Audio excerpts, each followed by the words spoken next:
They had all the time in the world to come with the proper charge. Even framing a charge is elementary. It's studied in the first year law. That itself is defective.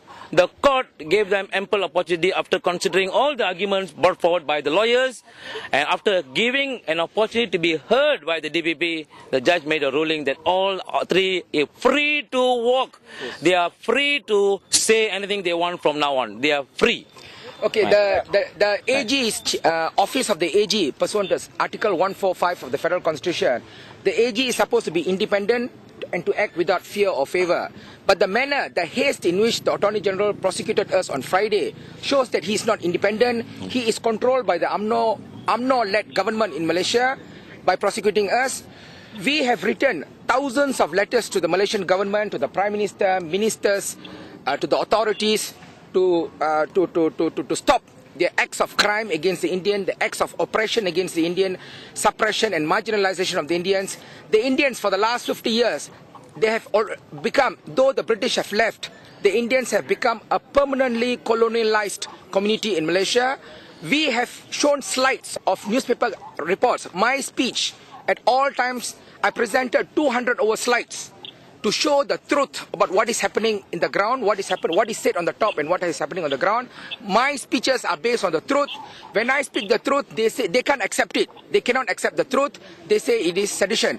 And then the other issue of the court order, prohibitory order against us holding a peaceful assembly in KL on yesterday.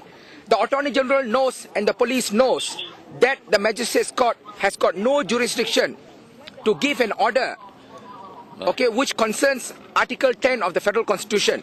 Where it involves an issue of constitution, the Magistrates Court has got no jurisdiction. They know it. They abuse the due process of the law. They go and get a court order. They use the local media to propaganda. Okay, yesterday 100,000 people came. Of course, the local media says 5,000, 10,000.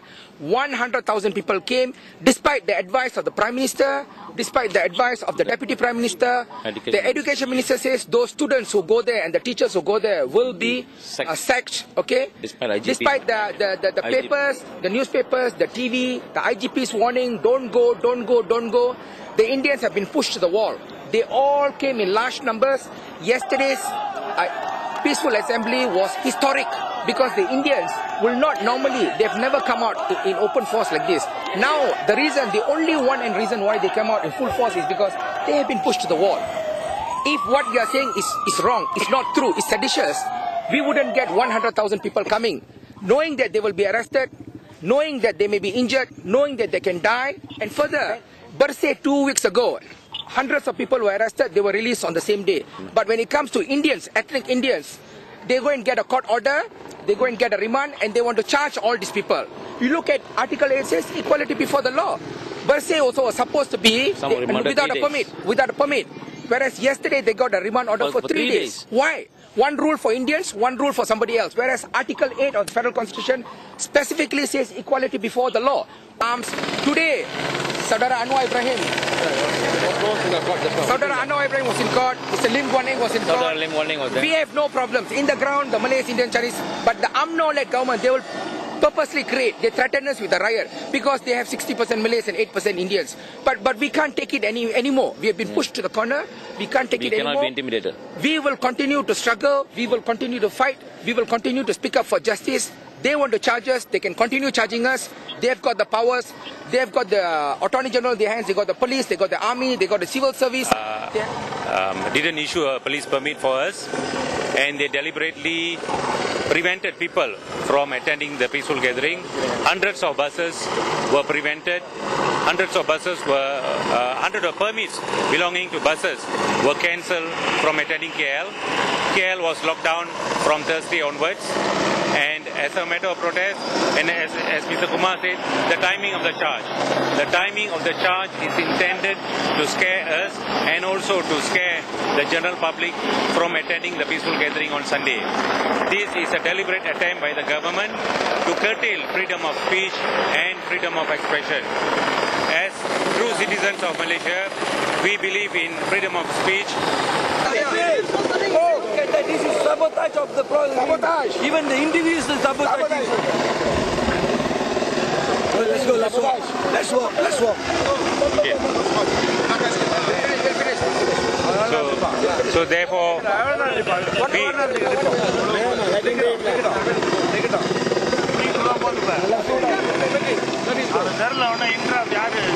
Okay, terima kasih. Terima kasih. Okay. So the Indians cannot be scared anymore of this type of intimidation. The Indians are no longer worried about the government actions. Despite all the warnings, they came in large numbers. I was told that there were about 100,000 people throughout the country who attended. Despite the beatings, despite the intimidation, they still came in large numbers to support the petition that was supposed to be handed over to the Queen. However, the government took a preventive order preventing all 5 lawyers from nearing the British High Commission. As far as we are concerned, that is an unlawful act, an abuse of power by the government. Despite that, we will still continue with our struggle. Our struggle is for democracy, justice and freedom of speech, and also for the minority Malaysian Indians. We will continue with the struggle. It has been 3 days since I went on hunger strike. I've been only on water, limited water given to me while I was in prison. Because I had to take my medications.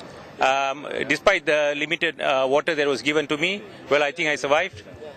Thank you for all the support from the people. And we are now going to the nearest temple to break to have a prayer and also to break my fast. Thank you. Thank you. Thank you. Thank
you.